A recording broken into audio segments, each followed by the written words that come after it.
Bienvenida, bienvenido a esta nueva inmersión profunda. Hoy tenemos entre manos una reflexión, fascinante diría yo.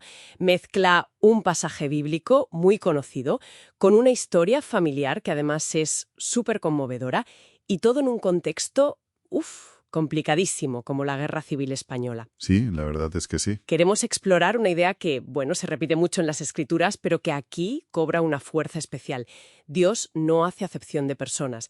Vamos a ver qué significa esto realmente, ¿no? O sea, en la práctica, sobre todo cuando falta de todo y las divisiones son tan hondas. Exacto. Y lo interesante es ver cómo este principio, se ve tanto en la Biblia, con Elías y una viuda extranjera, como en una vivencia real de una familia aquí en España, durante la guerra. La idea es captar esa esencia, ¿no? Esa generosidad que de repente salta barreras. Pues vamos a ello. Entremos en esa historia familiar.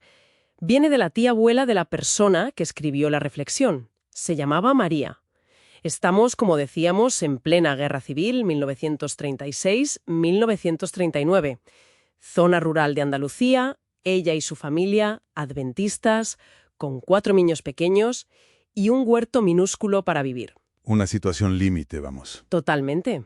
Y en medio de ese caos, de esa escasez, llaman a su puerta. 2 monjas católicas, de un convento cercano. Piden comida. Claro, hay que ponerse en situación. No es solo que no hubiera casi nada, es que había una hostilidad religiosa palpable. De hecho, la fuente menciona un rumor terrible, ¿no? El supuesto envenenamiento de un misionero adventista, Walter Bond, por clérigos locales, por allí cerca. Ese era el ambiente. Ya. Sea un clima de desconfianza total, peligroso incluso. Y aún así, María, con su familia pasando necesidad, va y comparte lo que tiene, unas alubias blancas, de una tinaja grande que conservaba. Les llenó una olla. ¡Qué valor! Desde luego. Y no fue solo ese día, es que la escena se repitió. Durante meses volvían los monjas con la misma necesidad. Y María volvía a llenarles la olla, de la misma tinaja. Y aquí viene lo increíble, casi. El día que María, imagino que con mucha pena, les tiene que decir, mirad, lo siento, pero es la última vez. La tinaja se ha vaciado. Ay, ¿y entonces? ¿Se quedaron sin nada? ¿Las monjas y ellos? Pues agárrate. Según cuenta la reflexión, ese mismo día, se anunció el fin de la Guerra Civil. No me digas. Sí, la reserva de alubias duró, exacto hasta el último día que hizo falta. ¿Una coincidencia? ¡Qué fuerte! Es asombroso. Te deja pensando, ¿eh? Totalmente. ¿Y esto cómo conecta con el pasaje bíblico que comentabas al principio? Pues mira, conecta de forma muy directa. La reflexión cita el Evangelio de Lucas, capítulo 4.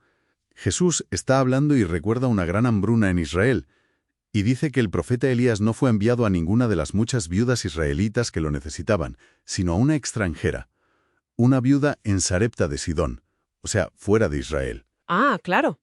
Y si te vas a la historia original en el primer libro de Reyes, capítulo 17, ahí está el detalle. Elías llega y le pide a esta viuda, que apenas tenía un puñado de harina y un chorrito de aceite para ella y su hijo.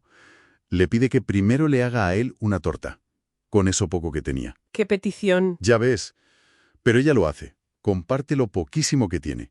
Y el texto dice que ni la harina ni el aceite se acabaron mientras duró la sequía. El paralelismo es clarísimo. La provisión, que parece casi milagrosa en los 2 casos, ligada a esa disposición a compartir incluso con el otro, ¿no? El que está fuera de tu grupo, de tu religión, de tu nación. Exacto. Pero, a ver, una pregunta que me surge. ¿Interpretamos esto como que si somos generosos, Dios interviene sí o sí con un milagro? ¿O quizás el punto es más el valor del acto en sí mismo, el desafío a la pura supervivencia? Es una muy buena pregunta. Yo creo que el énfasis tanto de la reflexión como de ese principio de Dios no hace acepción de personas, que como dices sale en Deuteronomio, en Hechos, en Romanos, no está tanto en la promesa de un milagro material como, una recompensa automática, sino más bien en la motivación, en la naturaleza de esa generosidad. Es una generosidad imparcial, que no mira etiquetas, que refleja un carácter divino que va más allá de nuestras divisiones. La provisión, casi, es una consecuencia de alinearse con eso, con esa apertura al otro. Entiendo. Vale, entonces la conexión es esa, la generosidad de María hacia las monjas, que en ese contexto eran claramente las otras, reflejó esa imparcialidad. Y sus recursos, pues como los de la viuda de Sarepta, se estiraron de forma increíble mientras fueron necesarios y compartidos. Eso es. Parece que la clave no es solo que Dios sea imparcial, sino cómo nuestros actos que desafían la lógica del primero los míos, actos de apertura, pueden como desbloquear algo más grande. Exactamente. El núcleo es esa voluntad de ayudar sin prejuicios, reflejando algo más universal, ¿no? La historia de María, vamos, no es tanto un cuento de alubias mágicas, sino sobre la fuerza que tiene el acto de compartir, de tender un puente en medio del miedo y la necesidad. Es la humanidad compartida, ¿sabes? Imponiéndose a la división. Qué potente. Y esto, claro, nos deja con una pregunta para darle vueltas, ¿no? Sí. Esa anécdota pasó en un momento de división brutal. Hoy, bueno, vivimos otras divisiones, quizá menos violentas en algunos sitios, pero igual de profundas a veces. La pregunta sería, ¿de qué manera el reconocer nuestra humanidad común activamente, incluso con quienes vemos como otros o con quienes tenemos conflictos, cómo podría eso transformar nuestra respuesta a la necesidad que vemos hoy a nuestro alrededor? Es una reflexión final muy necesaria. Mucho en qué pensar.